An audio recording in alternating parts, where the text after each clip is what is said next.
Para alguien que quiera comenzar en el mundo de las inversiones bursátiles y más concretamente en el trading, lo primero de todo es tener las ideas muy claras. Es fundamental tener interés e inquietud por el mundo de la bolsa, es decir, que nos llame la atención, que nos guste. Por otro lado, se requiere de una dedicación absoluta en lo que es la parte formativa y la parte psicológica. Y digo esto porque la formación es un pilar fundamental para llegar a tener resultados positivos a lo largo de este camino. Por otro lado, para alguien que quiera comenzar a operar a través de los CFDs, de este instrumento derivado, mi recomendación, yo creo, en mi opinión, que es imprescindible haber invertido previamente en acciones y en otros productos de renta variable como pueden ser fondos de inversión, en su caso, en este caso, fondos índice. ¿Por qué digo esto? Porque, a ver, pretender invertir en CFD sin previamente haber invertido en acciones, no conocer lo que es un dividendo, si se descuenta o no del precio, pues esto obviamente es como pretender querer aprender a dividir sin saber sumar. Entonces, ¿yo qué le diría a alguien que quiere empezar? Ten paciencia, esto es un camino largo que requiere de esfuerzo. Y por último, para acabar con esta pregunta, me gustaría destacar los tres pilares o las tres áreas básicas del trading. La primera de ellas, la gestión monetaria, que entre otras muchas cosas significa hacer una adecuada política de stop loss para evitar una posible descapitalización. Por otro lado, y para mí es la más importante, es el psicotrading, es decir, cómo la psicología puede afectar al desarrollo de nuestras inversiones, es decir, cómo nos afecta las emociones a nuestra operativa diaria. Y por último, también creo que es bastante importante tener nociones básicas de análisis técnico. ¿Por qué? Porque el análisis técnico nos da puntos de entrada y puntos de salida, además de que está más enfocado a inversiones a corto plazo y más especulativas como pueden ser los CFD. El CFD es un producto derivado apalancado que por sus siglas en inglés Contract for Difference son contratos por diferencia, en lo que negociamos justamente eso, es decir, la diferencia de precio que se produzca en el activo subyacente donde invirtamos. El CFD es un instrumento que tiene numerosas ventajas. La primera de ellas, y es la más importante y que no podemos olvidar, es que los CFD nos permiten posicionarnos tanto largos como cortos, lo cual implica que también podemos ganar cuando el mercado baja. Por otro lado, también proporciona flexibilidad en el tamaño de posición, ya que nos permite operar con fracciones de capital muy pequeñas, es decir, prácticamente no habría mínimos de inversión. Por otro lado, una tercera ventaja es la diversificación de cartera. ¿Por qué? Porque el CFD nos permite ir a diferentes mercados y operar en multitud de activos subyacentes, como podrían ser acciones, índices, forex o divisas, materias primas y tipos de interés.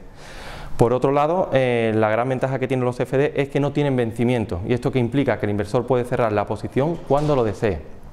Una ventaja más sería la cobertura de riesgo, como podría hacer cubrir la cartera. Por ejemplo, si yo me quiero cubrir del riesgo de divisa, imaginemos que yo tengo en contado 10.000 dólares invertidos en Amazon. Imaginemos que yo solamente me quiero quedar con el riesgo de que Amazon suba o baje. No quiero tener el riesgo de que el dólar baje. Entonces, ¿cuál es mi riesgo con la divisa? Que el dólar se deprecie. ¿Cómo puedo hacer una cobertura perfecta con CFD? Pues irme al par euro-dólar y ponerme largo de euro-dólar en el mismo momento que hago la compra de las acciones de Amazon. Desde este mismo momento, el riesgo de divisa queda totalmente eliminado. Por otro lado, y la última ventaja de los CFD, diría yo, y la más también es bastante importante y es una característica propia del producto, es el apalancamiento. El apalancamiento lo que implica es que nos permite incrementar nuestra capacidad de compra. Es un multiplicador de las ganancias y de las pérdidas. ¿En qué consiste el apalancamiento? Pues que yo hago una determinada inversión, por ejemplo de 10.000 euros en el DAX alemán, y solamente el broker me va a requerir una garantía, que son 20 euros. Claro, mi riesgo no es por los 20 euros, sino por los 10.000 de inversión, ¿vale? Entonces, por eso está apalancado. Pues bien, esta sería la ventaja, pero obviamente también tenemos que hablar de los inconvenientes o de los riesgos. Esto último que he comentado del apalancamiento, al igual que es una ventaja, puede suponer un importante riesgo si no se utiliza de forma adecuada, es decir, si no utilizamos el apalancamiento de forma racional. De hecho, el apalancamiento nos puede llevar a perder más de lo depositado, y eso es un riesgo que tiene el CFD. Por otra parte, los riesgos también podrían ser la posible liquidación de posiciones en cuenta en caso de que los precios vayan en nuestra contra muy deprisa. ¿Qué hay que hacer para evitar esto? Pues lo primero de todo que le diría al inversor es tener saldo suficiente en tu cuenta de trading, no solo para las garantías, sino también para las variaciones del nominal de las inversiones que hayan realizado. Por otro lado, no sobreapalancarse, es decir, no se aconseja invertir más de 5 veces el nominal de la cuenta. Y ya por último, el consejo, hacer un seguimiento continuo de las posiciones, ya que suelen ser posiciones con bastante volatilidad dependiendo también del activo subyacente donde invierta.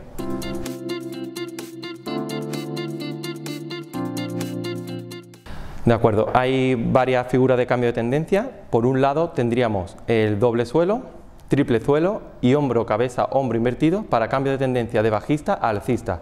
Y por otro lado tendríamos el doble techo, triple techo y hombro, cabeza, hombro para cambio de tendencia de alcista a bajista. Pues bien, estas figuras se suelen dar en un time frame de medio plazo, entendiendo en este caso por medio plazo de 1 a 2 años, si bien es cierto que algunas de ellas pueden tardar un poco más, hasta 3 años. Tengo que resaltar aquí que en el mundo del trading no hay un patrón establecido para corto, medio y largo plazo. De hecho, para un trader que opera en gráficos de 10 minutos o de 30 minutos, el medio plazo puede ser perfectamente una semana. Entonces, ¿qué fiabilidad tienen estas figuras? Pues la verdad que tienen una buena fiabilidad, bastante aceptable, en torno al 65-70% de las veces, lo cual es un porcentaje elevado para poderle sacar partido y ganar con ellas. Es obvio que no hay nada en los mercados que funcione al 100%. ¿Vale? Pero sí es cierto que estas figuras suelen funcionar bastante bien. Volviendo a la pregunta, que me comentabas que cuál me gustaba más o me parecía más fiable, de todas ellas me gusta mucho el doble suelo. El doble suelo, que es en cambio de tendencia de bajista a alcista, te suele dar en acciones, ¿vale? Y sobre todo suele coincidir con suelos o soportes clave de la acción. Y suele venir precedidos de una clara tendencia bajista que ya ha tocado fondo, es decir, ya en el mercado hay más dinero que papel y por eso ya empieza la cotización a subir. Poniendo un ejemplo práctico, se pudo ver en 2016 la acción de Repsol. Repsol es una compañía que, como todos saben, depende mucho de la commodity del petróleo y en el verano de 2015 la cotización empezó a caer bastante. Junto a la cotización del petróleo. Entonces, ¿qué ocurrió? Que en 2016 tocó suelo en 2 veces, tanto en febrero como en abril, en los 8 euros y a raíz de ahí se inició este doble suelo que le ha llevado, y todavía sigue la tendencia alcista vigente, es decir, le ha llegado hasta niveles que han llegado a tocar los 16 euros hace pocas semanas, ahora cotiza en torno a los 15,80. Y ya digo, ha sido una figura que en 2 años, como he dicho, de medio plazo nos ha dado un resultado bastante positivo, es decir, del 90%. ¿Qué destacaría también? Pues bueno, en nuestra plataforma, CMS Market, tenemos una plataforma propia que se llama Next Generation, que es una plataforma propia y que desde el pasado mes de octubre cuenta con la versión HTML5, que mejora lo que es la graficación, usabilidad y la ejecución de órdenes mucho más rápida.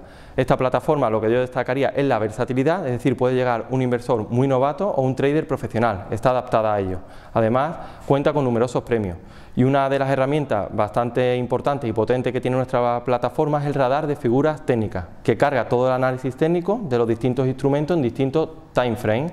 Y son patrones que nos ayudan en el día a día en nuestra operativa.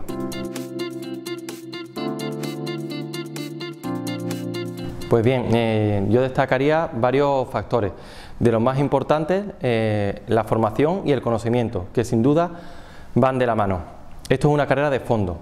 Otro factor muy importante es el componente psicológico. Para mí es lo más importante en este mundo de la bolsa, es decir, saber controlar las emociones y sobre todo no dejarnos llevar en los mercados por los valores extremos del miedo y de la avaricia que al final nos pueden llevar a perderlo todo. Pues bien, ¿cómo consigo estas 3 cosas? Formación, conocimiento y psicología, con la experiencia. Es decir, el enfrentarme continuamente al mercado, con el día a día, saber asumir las pérdidas sin descapitalizarnos y, por supuesto, aprender de los errores. Y me gustaría destacar un ejemplo. Al igual que un arquitecto necesita hacer una carrera antes de poder proyectar, diseñar, dirigir la construcción o el mantenimiento de los edificios, un trader o alguien que quiera dedicarse a este mundo necesita de mucha formación y de mucha práctica.